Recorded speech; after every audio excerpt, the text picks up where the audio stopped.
Баршаңызға сәлем достар, қалдарыңыз қалай? Каналыма қош келдіңіздер. Бүгін мен сіздермен сырникидің рецептісімен бөлісемін.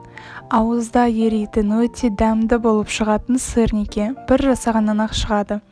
Ең алдымен құрғақ творогымызға жұмыртқаны салып, оның үстіне қант салып, жақсылап еземіз.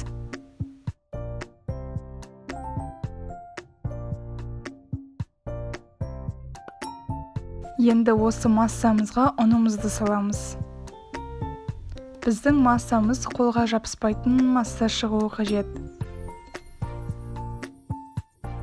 Бұл сырникиді морозильникке қатырсаңыздар 3-4 күн, бір апта, бір ай тұра береді. Мен осындай тақтайшаға пищевая пленканы орадым.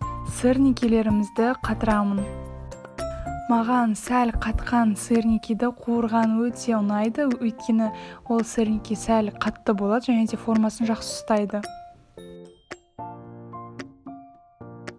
Сырникимізді қолға алып, осындай формасын келтіреміз. Бокалмен істесеңіздер болады. Өздеріңіздің қалаған формаларыңызды шығара бересіздер.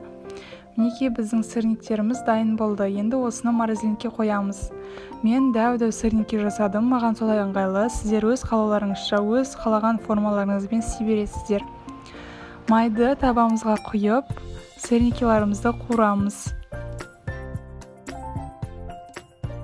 Сырники видеодағыдай түске енген соң аудара берсеңіздер болады.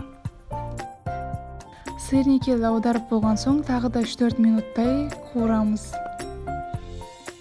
Менің инстаграм парақшама тіркелуді ұмытпаңыздар, осы видеоның төбесіне қалдырамын.